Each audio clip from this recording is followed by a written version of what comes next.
Thank you, Carson. A lot of action going on in local sports yesterday. The Major League Baseball regular season is winding down, and the NFL season is just heating up. First, we'll start off with the Angels, who faced the Astros in Houston Sunday afternoon.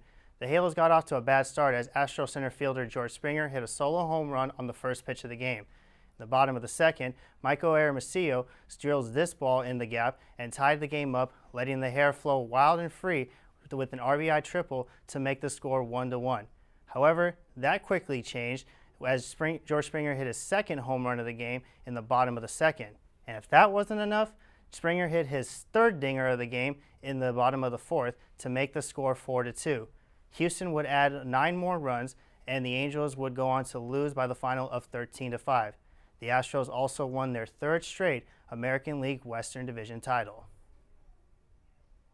The Dodgers played their final regular season game at Dodger Stadium against the Colorado Rockies. In the bottom of the fifth, down 1-0, Dodger pitcher Hyun-Jin Ryu helps himself out by hitting this game-tying home run to right center field and made the score 1-1. Later in the inning, Cody Bellinger crushes this fastball to right field for a grand slam to break the tie and make the score 5-1. The Rockies did add 2 more runs to make the scores to 6-3, but the man they call Fresh Prince, Will Smith, takes one for a ride to make the score 7-3 and seal the victory for the boys in blue. Both the Angels and the Dodgers are going into the final week of the regular season. From the diamond to the gridiron, Week 3 of the NFL season in Los Angeles was exciting and devastating at the same time.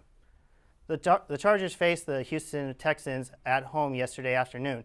Near the end of the second quarter, with Los Angeles up 10-7, Phillip Rivers finds Keenan Allen for this catch and score to add to their lead going into the half at 17-7. The lead didn't last long as Deshaun Watson finds his tight end Jordan Akins, and the Texans would go ahead 21-17. Fast forward to the fourth quarter, with 18 seconds left in the game and the Chargers down 27-20, Rivers overthrows his receiver and doesn't convert on 4th and 14. The Chargers fall to 1-2 on the season. The Rams traveled to Ohio to take on the Cleveland Browns in a highly anticipated Sunday showdown. After a rocky start, down 6-3, Jared Goff finds his favorite target, Cooper Kupp, for the score to take a 10-6 lead. The Browns would regain the lead, but the Rams answered back as Goff finds Kupp again for the score with 12:48 left to play. Kupp's second touchdown catch made the score 16-13. The game came down to one last play with 33 seconds left as Baker Mayfield tries to find Damian Ratley in the end zone but fails to make the catch. The Rams would go on to win 20-13 and start the season 3-0 for the second year in a row. A Buena Park Reserve officer died Saturday morning after being involved in a car crash on the 91 freeway in Corona. Arthur Art Bryce was driving on the highway eastbound heading to his Moreno Valley home after his shift ended when his sedan collided with a disabled and moving big rig shortly after 5 a.m. Bryce was 58 years old and spent 11 years in the police department. Buena Park Police said in a statement, quote, "Officer Bryce will be remembered as a genuine, caring, and uplifting presence, always ready to lend a hand or an ear. One of his favorite topics of discussion has been his 8-month-old granddaughter," end quote. He has also left behind a wife, ex-wife, 2 children, and 2 stepchildren.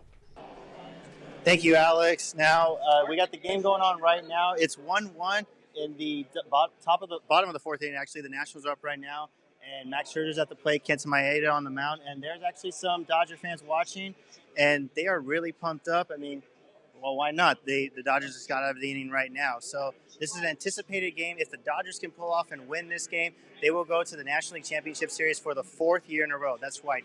4 years in a row. This would be the year that the Dodgers would go for the 4th year. And we actually have one Dodger fan right here. Can I get your name really quick? Aldo. So you're watching the Dodger game. You must be a big Dodger fan, obviously. Yes, I am. All right, cool. Now, real quick, is this the year for the Dodgers? How anticipated are you right now in this Game 4? I'm hoping to take this game and take the next series and hopefully win it all this year. I have great expectations for them to win it all this year. All right, and also too, who's your favorite player on the Dodgers? Kershaw, Clayton Kershaw. I've always been a big fan of Kershaw ever since he joined the Dodgers. And you think he's going to break out of his playoff slump? I'm pretty sure he will. Last game was a iffy game, but next game he'll bring it up for sure and get that W. All right, thank you, Aldo. Yeah, the confidence is really going up for the Dodgers, and we are in a commercial break, but hopefully the Dodgers can pull off this victory and they will go to the National League Championship Series. I'm Vincent Garcia from the TSU. Let's send it back to Alex in the studio, who has more on postseason baseball. Alex? Thank you, Katie. Starting off with our local sports, the CSUF men's soccer team lost 5-0 against the UC Santa Barbara on Saturday night. This puts them at an 8-4-1 record for the season and a record of 0-2 in Big West Conference play. They will head north to face Cal Poly on Wednesday, as well as Sacramento State on Saturday. On a positive note, the women's soccer team won 1-0 against UC Riverside. Freshman Megan Day scored the winning goal and was also named Big West Defensive Player of the Week. The women's team is currently holding a 9-match unbeaten streak and will play UCR again on Friday night. Moving on to a game that just ended a couple hours ago, the Anaheim Ducks lost to the Boston Bruins 4-2 at the TD Garden. Ducks forward Adam Henrique had a goal and an assist and also played his 600th NHL game. David Pastrnak of the Bruins scored a career-high 4 goals to help the Bruins secure the win. Pastrnak also became the 3rd player in the NHL to score 4 goals in a game this season. Bruins forward Brad Marchand spoke highly of Pastrnak and said, "He's always got it. He's such a talented player. He's dangerous in every single play regardless of where he is or where he gets the puck." Boxer Patrick Day is in critical condition after suffering a traumatic brain injury from a 10th round knockout on Saturday night in his USBA super welterweight title fight against undefeated Charles Conwell in Chicago. He went down twice in the 4th and 8th rounds before being knocked unconscious by a left hook in the 10th. A statement from Day's management team said that Day, 27, is in a coma at Northwestern Hospital after undergoing emergency surgery. Joe Higgins, his trainer, says that he's fighting for his life. That's all for sports. Now back to you guys at the desk. Thank you, Paige. In fairly local news, the Sacramento Republic FC joined the Major League Soccer today, and they are the 29th team to join the league. It was announced at the bank in downtown Sacramento that they will begin playing in 2022. MLS Commissioner Don Garber welcomed the league with Darryl Steinberg, Governor Gavin Newsom, and investors Ron Berkeley, Matt Alvarez, and Kevin Nagel in attendance. Steinberg noted that it has been a long road for Sacramento Republic FC to get here and said, quote, "There were at least half a dozen times when it seemed evident that this day was just not going to happen," end quote. The most talked about rookie this season, Zion Williamson of the New Orleans Pelicans, has undergone surgery for a torn right meniscus and will miss the next 6 to 8 weeks of the season. The procedure was confirmed ahead of Tuesday's season opener against the Toronto Raptors. This is not the first time that Williamson has dealt with an injury. In July of this year, he left his summer league debut after just 9 minutes with the bruised left knee. Considering Williamson is a star player of his team, it will be an interesting couple of weeks for the Pelicans. After 19 seasons in baseball, including more than a decade with the New York Yankees, CC Sabathia has officially announced his retirement. At just 20 years old in 2001, he entered the MLB as a rookie with the Cleveland Indians and is now finishing with the Yankees. Sabathia made the official announcement in an Instagram post stating, quote, "I'm going to miss going out there on the mound and competing, but it's time to say farewell. Thank you, baseball," end quote. In his final season, Sabathia had a 4.95 ERA and 107 strikeouts and won 1 World Series with the Yankees in 2009. It's safe to say he will be missed. Also, don't forget, Game 1 of the World Series between the Houston Astros and the Washington Nationals is tomorrow. First pitch is at 5 p.m. That's it for sports. Now back to you guys at the desk.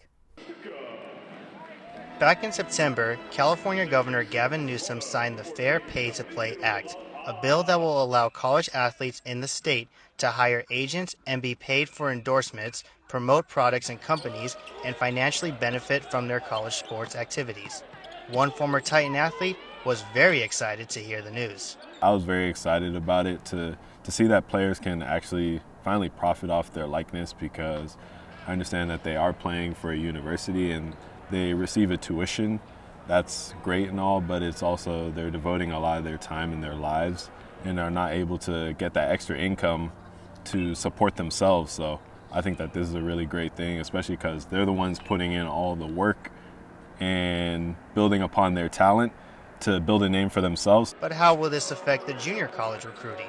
I think it's not going to change. If you're a Division I football player out of high school and you meet the qualifications academically, and you're a good athlete, you're going to go there right off the bat. You're not going to come to us. So the student athletes that are coming to us are student athletes that didn't get a scholarship based on their athletic ability or their grades are poor. Even though it might not affect the junior college level, there is a possibility that out-of-state athletes would consider a California university over other schools. I do think that the bigger name players will take a harder look at the California schools instead of staying in their home state. So if they are from North Carolina and they're looking at Duke or North Carolina or something like that, they might take a look at a UCLA or a USC or something like that just because they can profit off their likeness more. And one of the ways those student athletes can profit off their likeness more at a California university is getting the opportunity to hire high-class agents. But what about the non-five-star athletes? I think the rest of athletes that are kind of,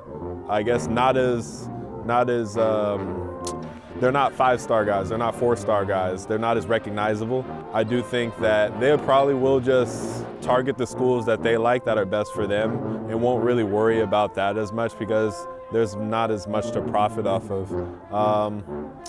But it will be interesting to see, I guess, too, when if they do start releasing the EA, the NCAA football games and basketball games again, to see how much the payout is for that, because I guess that could affect it. But until all those things come out, it's kind of tough to say, I guess. But it's all very interesting for sure.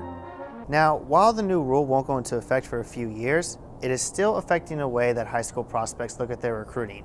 Whether or not that will affect mid-majors is yet to be seen. From Titan Stadium, I'm Vincent Garcia, OC News.